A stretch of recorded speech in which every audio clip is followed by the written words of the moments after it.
So I'm going to talk about managing challenging behaviour after traumatic brain injury in particular, but as George said, it's very similar kinds of principles for a lot of the neurological conditions.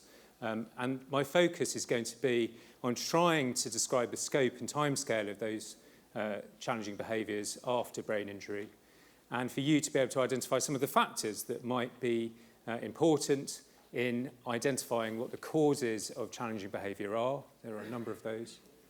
And then to think about how we assess patients in the context of challenging behaviour and manage them both with medical pharmacological treatments and psychological interventions. There's some references in the conference booklet, but I've also put references in the slides, and I'm quite happy to send the slides around if people would find that useful. So, there's a wide range of challenging behaviours. Some of those are easily classified into more neuropsychiatric presentations, so disorders which have similarities with the idiopathic psychiatric conditions such as mood disorders, depression, mania, anxiety disorders, which includes post-traumatic stress disorder, and also the psychoses. So that's one of the reasons why neuropsychiatrists exist. The similarities between psychiatric disorder and the consequences of brain damage are remarkably important, and being able to differentiate where there is a primary psychiatric disorder is critical to the management process. But then I've divided the challenging behaviour seen after brain injury into two groups: emotional discontrol and behavioural discontrol. And this is an attempt to try and give this some structure, because often we talk about behavioural change after brain injury and we start to use words interchangeably without very good definitions, and that's one of the reasons why there isn't very much that is different to tell you in terms of the literature and the scientific research into these areas, because the definitions are part of the issue of us trying to identify homogeneous groups of people with certain kinds of problems after brain injury. There's a remarkable problem in the literature when we talk about aggression, for example, which I'll go on to talk about later on. So to divide them up into neuropsychiatric presentations, emotional discontrol presentations, behavioural discontrol presentations, the latter two are descriptors of symptoms. The first is actually a descriptor of syndromes, so collections of symptoms. And what I'm trying to do is draw out the differences between the neuropsychiatric presentations and symptoms which are seen after brain damage, because that's quite important. There are massive overlaps, though, between all of these, and that's where the expertise, particularly in a medical legal setting of a neuropsychiatrist, is important to be able to differentiate the relative impact of a psychiatric condition versus what might be seen in brain damage usually. Okay, and that probably is the same across neuropsychiatric conditions, Parkinson's disease, Huntington's disease, other neurodegenerative conditions. Trying to differentiate the psychiatric from the neurologic is often what we're asked to do. Sometimes that is a bit of a false dichotomy, because nearly everything that I come across is a bit of both. So, importantly, challenging behaviours can happen in the acute post-injury period, so that hyperacute period after brain damage, when people present in neurosurgical, neuroscience settings, general medical, general surgical settings, and also late after injury, so in the more chronic post-injury period after 3 to 6 months into years later that people present with difficulties.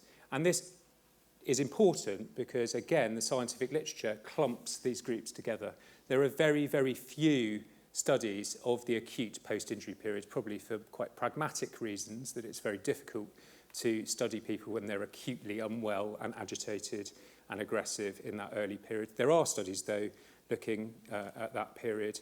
And interestingly, the variability, particularly in terms of aggression during that first 3 months, is remarkable. So that's just kind of highlighting what we're going to go on to talk about as we go through each of these different subsets of symptoms and syndromes. The early period is often characterised by amnesia, by post-traumatic amnesia, the period of time from the injury to the recollection of day-to-day memory. And that presentation is very akin to delirium or an acute confusional state. But it can also be directly related to focal damage or more diffuse brain dysfunction, so depending on the mechanism of injury, or both. And it's important to understand the medical causes of what might be agitated or aggressive behaviour in particular in that early period. Usually what we see, whether it's a mild, moderate or severe injury, is that there are improvements in agitation and aggression from that early period as a natural consequence of brain plasticity and improvement in somebody's presentation.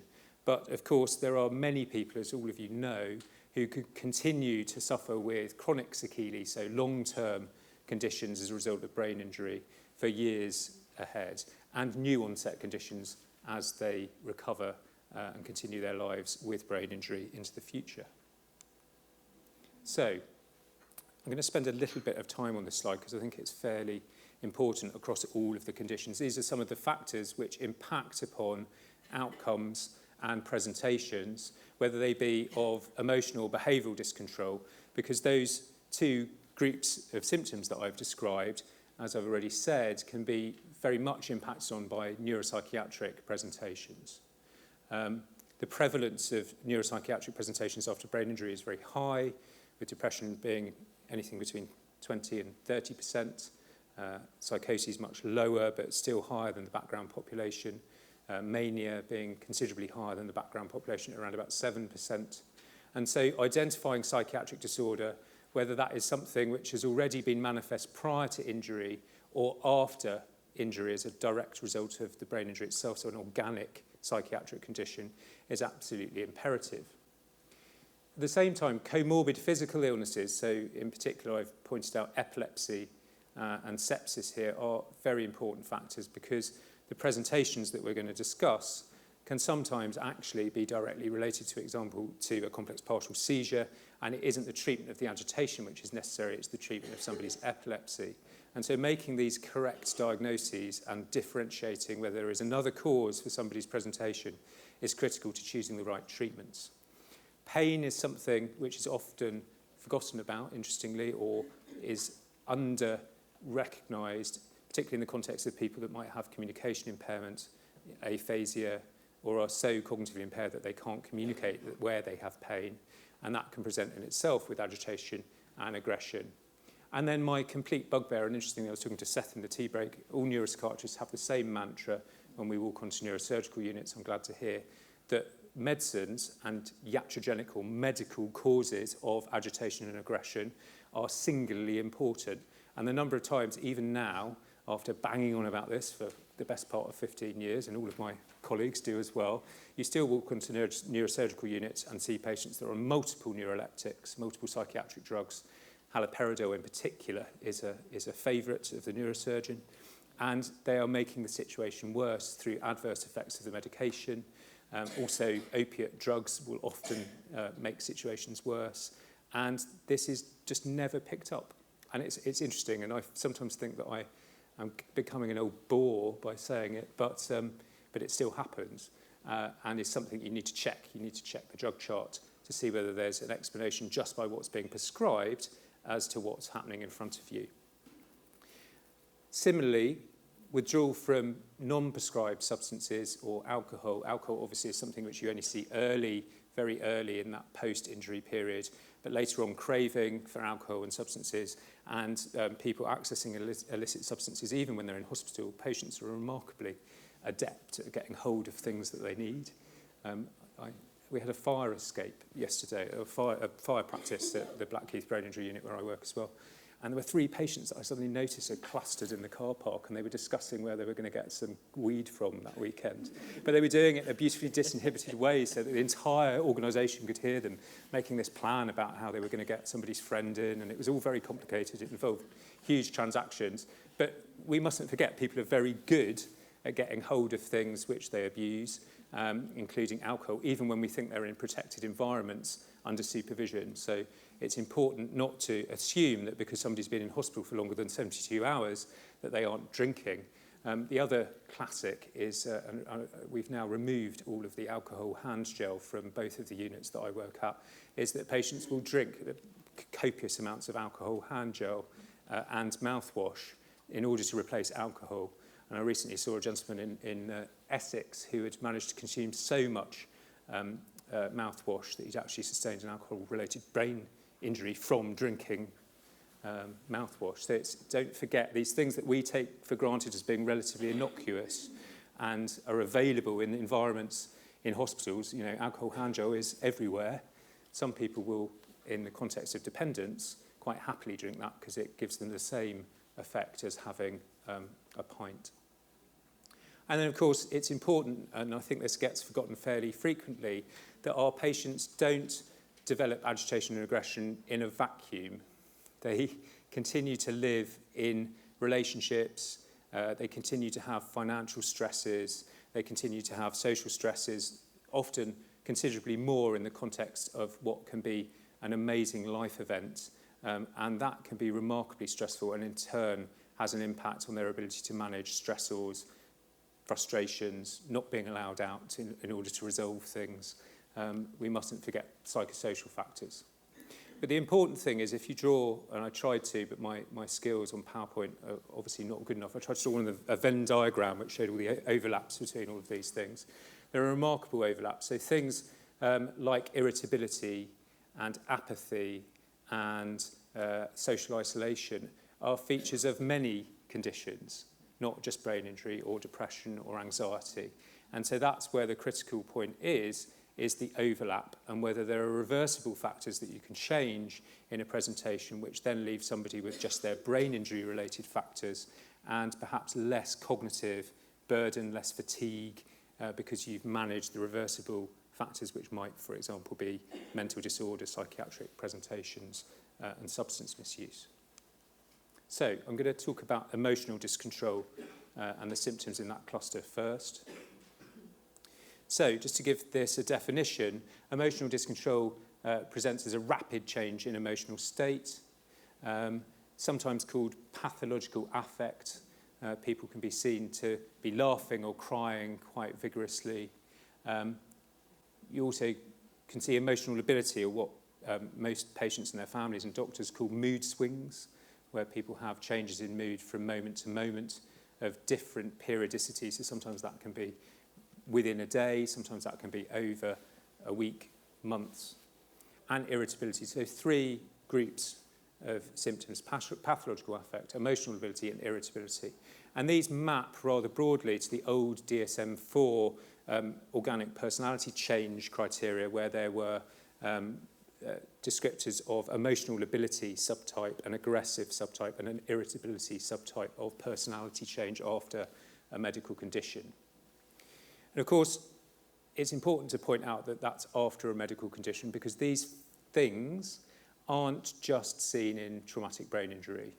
We see them across neurological conditions, but we also see them in psychiatric conditions, and interestingly, we also see them in the general population. There are plenty of irritable people around, certainly in Oxford Street at rush hour. So, yes, just to suggest that these are all pathologies, some of these things you do see in the general population, and obviously the importance of symptoms is actually the impact on the person or the people around them that they have, whether they're distressing, whether they're stopping somebody from achieving what they want to, whether they're stopping them from actually being able to achieve a recovery. So it's very important, because these kinds of symptoms get in the way of rehabilitation, and that's why they're important to treat. So, to talk about pathological affect, it's got lots of rather interesting synonyms. So sometimes called pseudobulbar affect, or the rather glamorous emotional incontinence. It's this, I think emotional incontinence actually tells the story very well. It's the sense of just not being able to hold back the emotion. Yeah, it just gushes out, whether it's laughing or crying. So these are brief, very intense, very stereotypes. They have a very similar kind of presentation each time, presentations of laughter or tears, and they don't match. They're incongruent with the underlying mood state that the patient's in. So you might walk onto a ward. I have very clear memories of meeting people that have this, because it's so vivid, of somebody that's sitting in the corner of a ward, floods of tears, and you go over and say, "You okay? What's wrong?" "Yeah, I'm fine." Tears and tears and tears. Or similarly, somebody having absolutely maniacal laughter, and you go over and say, what's so funny? And they say, nothing, I feel dreadful. But they're laughing like nobody's business. So it's the incongruence between the affect, the objective mental state, what you see, and the underlying subjective experience of mood. They don't match. And patients find this really distressing, as you can imagine. If you're sat at a funeral and you burst into absolute hysterics, even though you feel sad and awful, that has a massive social impact on you and your family, and in fact people don't get it at all. And if they don't understand it, that it's actually a very organic feature of brain injury in terms of mood change, that can be remarkably distressing, as you can imagine. So it's common, around about 5 to 11% of people early after injury, but also seen in other conditions. So seen in stroke, very commonly seen in stroke, and other neurologic conditions such as MS as well.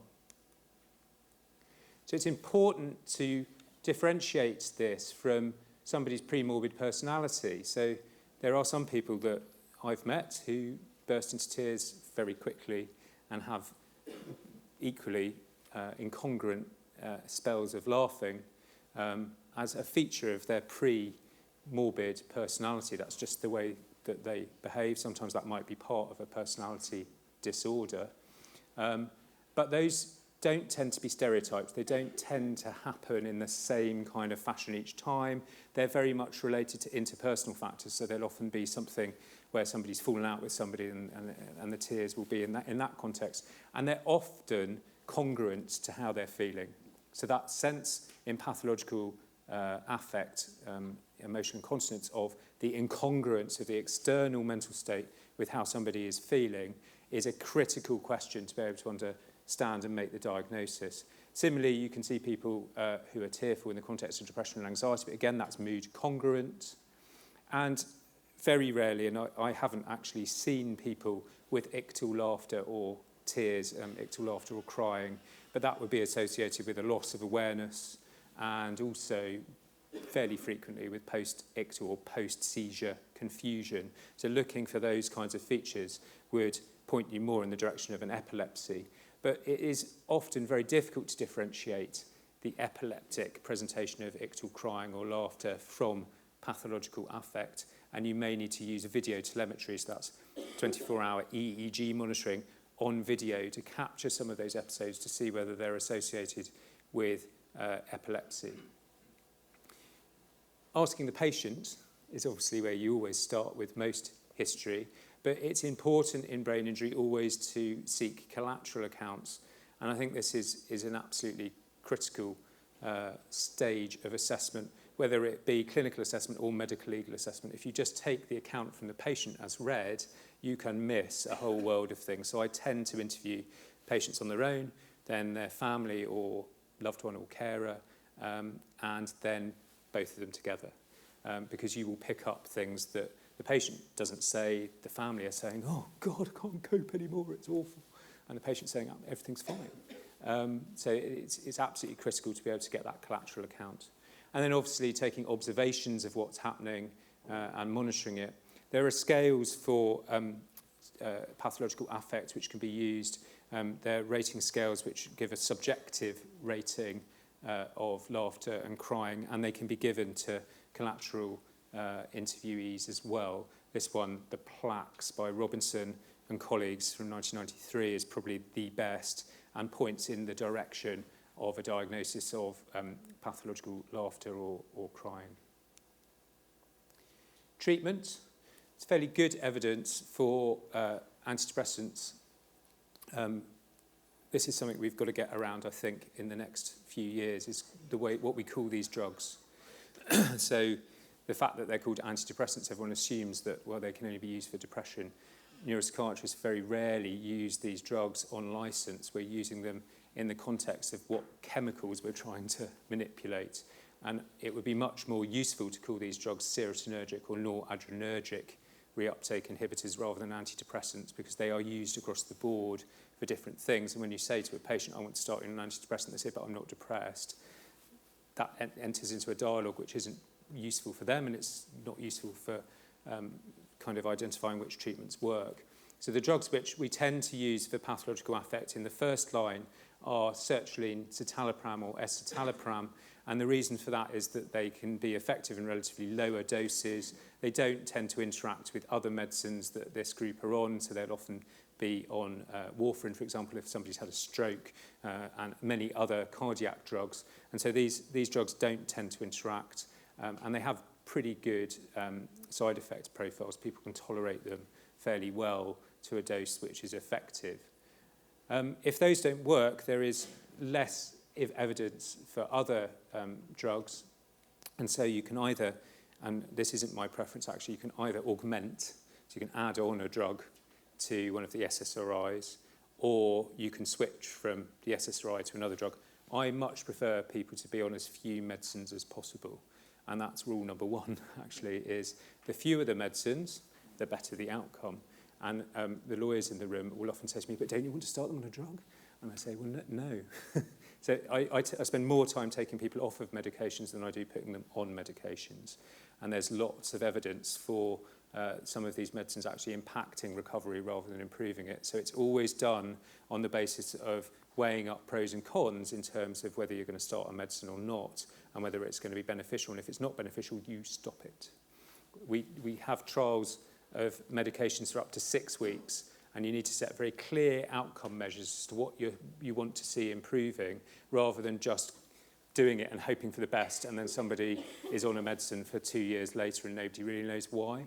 The number of patients that I see much later after injury that are still on 4 or 5 neuroleptics because in the acute period they were really agitated and aggressive, and nobody's questioned it. You know, they've gone back home or they've gone back to a residential home. The GPs, quite understandably actually, I think, look at the medicines and go, well, they were started in hospital, they must be the right thing.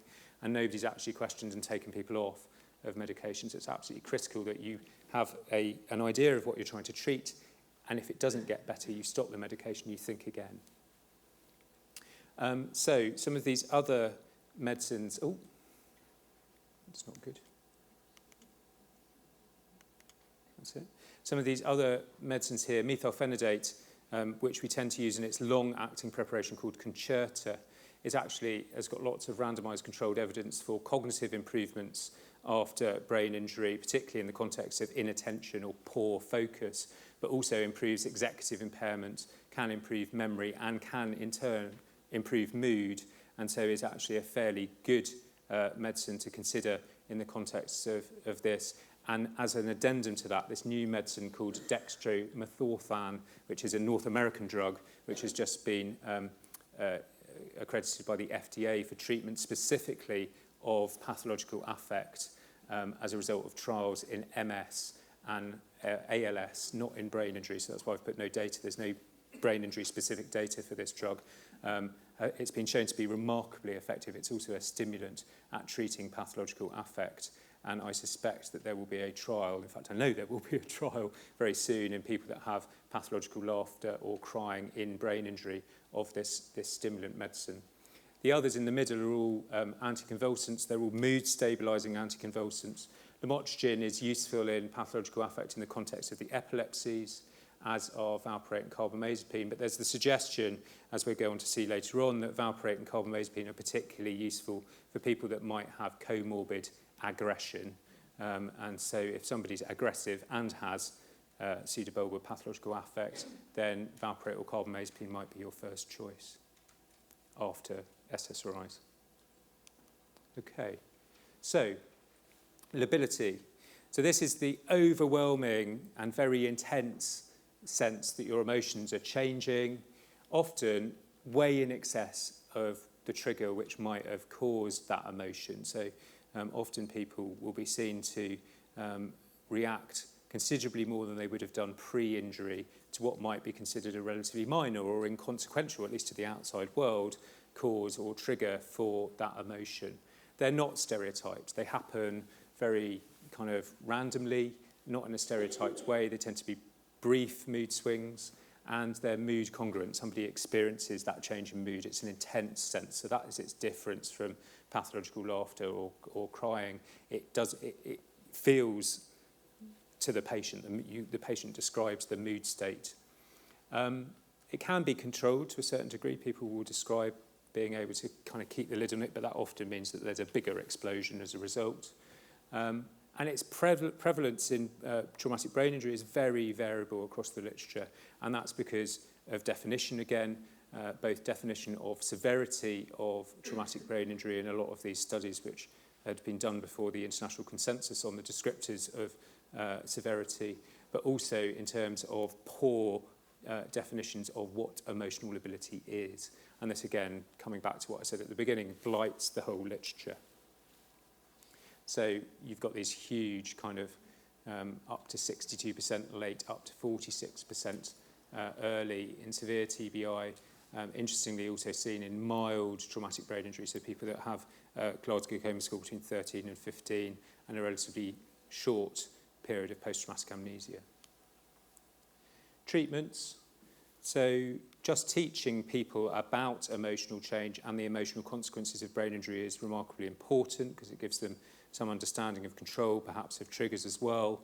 But structured multidisciplinary intervention through rehabilitation will often improve somebody's emotional regulation alongside their cognitive performance. And I've put Barbara Wilson's book there because as a reference for rehabilitation generally, because it's very good. And she does make reference to this kind of approach to emotional ability. But in terms of pharmacological interventions, again, the serotonergic drugs are those which are most useful as first line. Again, sertraline, citalopram, and escitalopram. In this very recent report by Arkenigas and Wurzel just last year. And then the choice, again, I would say switch rather than augment, so that you don't end up on lots and lots of drugs which interact with each other and you don't know what's happening. Again, switching to methylphenidate as the concerta preparation in multiples of 18 milligrams up to, I have patients that are on 100 and plus of methylphenidate. Valproate, carbamazepine or lamotrigine, particularly in association with irritability or aggression or comorbid epilepsy. And I seem to have missed this study previously, and it's a good one insofar as I don't know how it slipped out of my attention. It's from 2005. I've left the 5 off of the end. Obviously, I was so excited by having found it that I did. So Beresford and colleagues, they looked at carbamazepine as an intervention for emotional ability in people after brain injury and found a subset in their analysis of considerable improvement in alcohol dependence post-injury in that group. And because I've got nearly 80% of my patients have a harmful use of alcohol or a history of intoxication at the point of injury or subsequent alcohol dependence, I thought that was a quite useful thing which somehow I'd missed, that carbamazepine, and again, it's a single study, so it's by no means conclusive, but carbamazepine may be useful in people that have dual diagnosis or alcohol plus brain injury as improving their alcohol dependence as well as emotional ability. Okay, irritability. So, we all know about irritability. I'm sure everyone in the room has been irritable at some point in their life. Associated with being impatient, not being able to manage frustration, being angry, losing your temper. And Nick Alderman gave, I think, an insightful account of differentiating between the fact that this can refer to what is an internal experience, so being easily annoyed by people and keeping that kind of internal kind of rumination about being annoyed with somebody, as well as an objective expression of actually getting angry, so actually shouting at someone or getting irritable with them objectively. So it's a subjective and an objective experience. Early on after brain injury, and Peter Eames described this in 2001, people can be very snappy and irritable in response to absolutely any stressor. It can be anything, any frustration. And that tends to resolve, kind of up to the 3-month period after an injury. But later on, there's the sense that irritability is completely out of character. It's completely not like how that person was before, and it happens repetitively. It's usually brief snaps of irritability which are incongruent with the triggers. And again, it still can be, for families, it can be, the number of people that I've heard said it's like walking on eggshells around X. because they just get so cross with the slightest thing. That's a very common description later after injury. So this is a disorder of the objective mood state, or what we call affect, rather than the underlying mood, the subjective mood state. And it is a disturbance from the moment to moment. So, it happens from moment to moment within a day. It's not a persistent change. That's what makes it different from a mood disorder. It's not something which carries on day by day, week by week, like you would expect to see in dysthymia, which is the kind of long-term, low, grumbling mood, and depression. I've got 5 minutes, so I better get speedy. It's very common in TBI, but also, as I said earlier on, in the general population. We've looked, my speech and language therapist and I have just finished a paper looking at social inferencing in people that present with irritability and their misinterpretation of social cues, so unspoken language. It's very common. We've used a test of social inferencing called the tacit, which uses a number of Australian videos where you have to say what the person in the video is experiencing in terms of mood. And very frequently, people that are irritable are misinterpreting what they're seeing in the videos, and that's what's making them irritable. They're making the wrong inference from somebody's social communication. Right, very quickly to run through treatments. There are a whole load of them. The important one here, and this is the new bit of information, is the RCT at the bottom of the randomised controlled trial of amantadine for chronic irritability, which has been done. That was a feasibility trial done over in the States by Flora Hammond and colleagues, which I heard about at the International Brain Injury Association conference last year in San Francisco. That they found a huge amount of success for a cohort of 176 patients with chronic irritability of using amantadine 100 milligrams twice a day in comparison to placebo, and they're now doing a multi-centre trial of that to see whether that's carried through. There aren't very many multi-centre trials in our in our neuropsychiatric experience. So that's an important study for chronic irritability and the use of amantadine. Right, disinhibition can be social, verbal, physical, sexual sometimes, and it tends to be incongruent with sociocultural norms, frequently associated with impulsivity in the literature, but also poor frustration tolerance and difficulties, again, with the ability to socially inference or understand somebody else's mental state. Treatments, very few studies, and so we tend to use other conditions in order to identify what the appropriate strategies might be. There is a literature about SSRIs, serotonin reuptake inhibitors in frontotemporal dementia. There's obviously a large literature on anticonvulsant mood stabilizers in bipolar spectrum disorders in the psychiatric literature.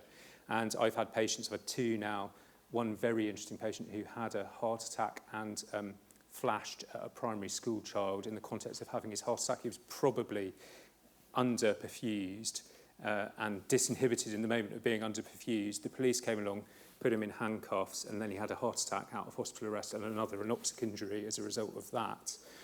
He was still very sexually disinhibited after his second brain injury within a year afterwards, and we used an anti-androgen with him because he couldn't leave the building and see young girls without being sexually disinhibited, and it was very effective as an intervention. Right, aggression. So often used interchangeably, as I said, with lots of other words like irritability, anger, agitation, disinhibition. But I'm limiting it here to verbal outbursts or physical violence to objects or others, and that's the definition I'm using for aggression. Jodowski and Silver described this organic aggressive syndrome, which is similar to episodic discontrol back in the 80s. It's that sense that there's a reactive, explosive, unplanned, relatively uncoordinated, it's aimless, it's not directed at somebody specifically, it's explosive kind of aggression. But in reality, it's quite hard to pick that out clinically. When you see people that are aggressive, you don't say, oh yes, you've got this kind of organic aggressive syndrome. It's very difficult to pick out. So more interestingly, again, Wurzel and Alkinigas a couple of years ago tried to map aggression to a number of dimensions and had at one end that more organic aggressive syndrome, which is directionless and kind of explosive, and at the other end, a much more purposeful, premeditated, almost, in inverted commas, psychopathic type of aggression, which is directed, focused on somebody. And then at the midpoint between the two of those extremes, where people present with aggression which might be targeted at a perceived slight, whether that's real or not. And then everything in between is grey. So there are two kind of black and white polar opposites, and then a dimensional approach to aggression in between. And again, the problem with aggression is that it's so poorly defined that we get these massive variations in the literature of its prevalence. Treatment, multidisciplinary, lots of different types of intervention across the disciplines. From a neuropsychological perspective, behavioural analysis, and from a speech and language and neuropsychological perspective, the development of behavioural and communication guidelines are standard approaches within neurobehavioural rehabilitation. Cognitive behavioural therapy, effective, and studies identifying that. Pharmacologically, we tend to use antipsychotics and benzodiazepines most frequently. There's now an emerging literature, very recent literature, about how those can be deleterious to recovery and to neuroplasticity. Even the atypical drugs which we use, the new generation antipsychotics, are very likely to affect brain plasticity and recovery, and so might not always be the best option. And actually moving somebody to a neurobehavioural unit using as few drugs as possible, making sure that they've got adequate support and nursing, is much better than dosing them up with high doses of antipsychotics and sedating them. Having said that, we are just about to start a feasibility trial for risperidone in early aggression after brain injury across multi-centres across George's, the Maudsley, Kent and Imperial, to identify whether risperidone, that would be the first RCT that's been done for antipsychotics after brain injury for acute agitation and aggression. We start that next month. So if you've got people you want to refer into that, let me know, because we need to get up to 120. Guidance-wise, there's a Cochrane review looking at chronic aggression, this is, done by Simon Fleminger and Richard Greenwood some time ago now, and also some neurobehavioural guidelines from America which identify a wide range of evidence, but the best evidence being for the beta blocker propranolol. But in clinical reality, that's often the last drug that I use rather than the first, even though it has the most randomised controlled evidence. The evidence across the board is fairly slim. Good. Thanks very much. Thank you.